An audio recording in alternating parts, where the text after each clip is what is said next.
the history we know is only the surface layer of something far deeper and far more disturbing. Beneath official records, beneath textbooks and archives, there exists another version of the 20th century, one filled with secret expeditions, hidden sciences and questions that were never meant to be answered. In the years before and during the Second World War, the SS was not only a military organization, it was transformed into something closer to a mystical order. Heinrich Himmler imagined himself as the guardian of an ancient legacy, and the SS as a modern knightly brotherhood, searching for lost knowledge scattered across the world. In Wewelsburg Castle, rituals were performed that mimicked ancient religions. Rooms were redesigned to reflect symbolic cosmology, and members of the SS were indoctrinated into a belief system where myth and history were deliberately merged. This was not decoration, it was ideology turned into architecture. At the center of this ideology stood Ahnenerbe, an institute officially dedicated to studying ancestral heritage, but in reality, it functioned as a bridge between archaeology, mythology, and pseudoscience. Its researchers traveled across Europe, Asia, and the Arctic collecting artifacts, studying ancient scripts and chasing fragments of forgotten civilizations. But the most controversial idea that guided them was the belief that humanity was not the first advanced civilization on Earth.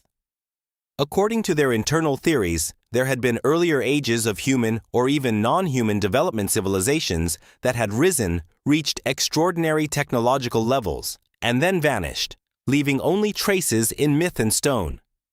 This belief pushed them toward places that conventional science considered symbolic or religious rather than historical. One of those places was Tibet. The 1938 expedition to Tibet was officially recorded as a scientific mission, but its true objectives remain unclear. The team explored remote monasteries, interviewed monks, and collected ancient manuscripts that were never fully analyzed or published in mainstream academic circles. Tibetan mythology speaks of hidden realms beneath the surface of the world, of secret cities and enlightened beings who live apart from ordinary humanity. Among these myths, the concept of Shambhala stands out, the idea of a hidden kingdom that represents ultimate knowledge and spiritual power. Some interpretations describe Shambhala not as a physical place, but as a gateway, a threshold between states of existence accessible only through extreme spiritual transformation. For the SS obsessed with power and forbidden knowledge, such stories may have been interpreted literally. If Shambhala was real, they believed it could represent access to knowledge that predates recorded history, possibly even knowledge that could alter human evolution itself. Closely connected to this is another legend.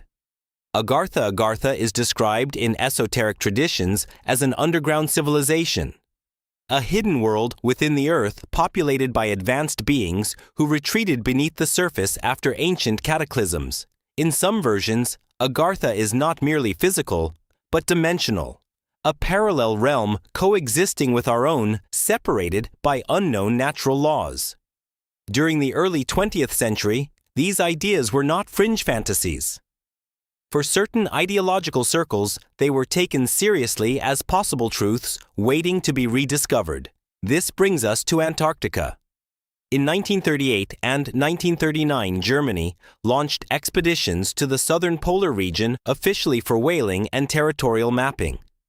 But the timing and scale of these missions have fueled decades of speculation. The region, later associated with the name New Swabia, became the subject of countless theories.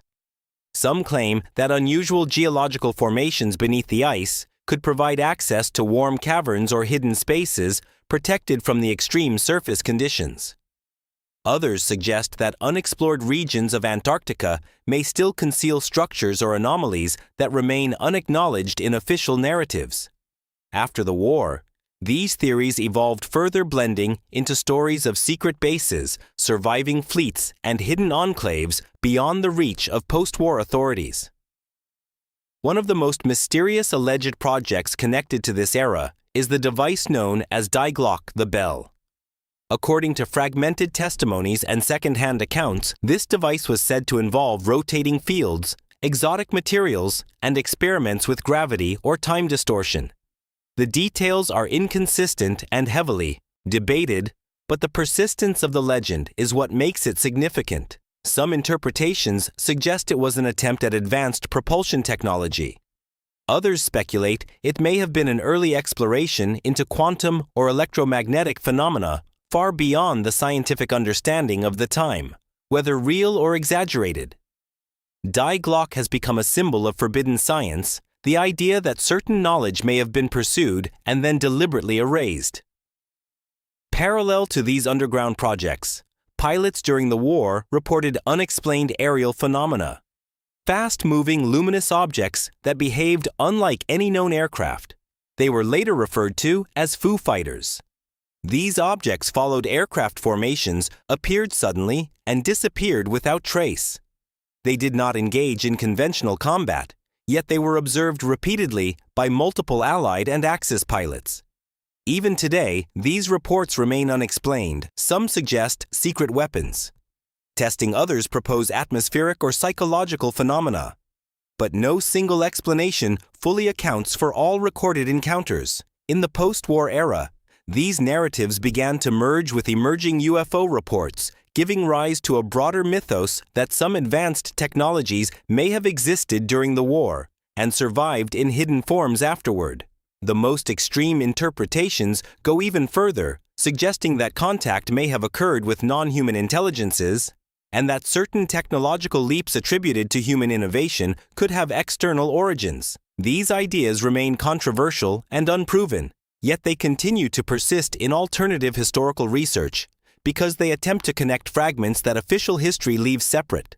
The question at the center of all these stories is not whether every detail is true, but why so many independent myths across different regions and cultures seem to point towards similar themes. Hidden civilizations, lost knowledge, underground worlds, and unidentified technologies. History, as we know it, is a structured narrative built from surviving documents, but absence of evidence is not evidence of absence. And so the fragments remain scattered across archives. Oral traditions, declassified reports, and unexplained sightings, forming a mosaic that is incomplete but impossible to ignore.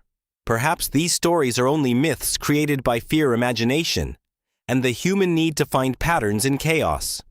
Or perhaps they are echoes of something real, buried beneath layers of time secrecy and destruction. Either way, the deeper we look into them, the more one thing becomes clear.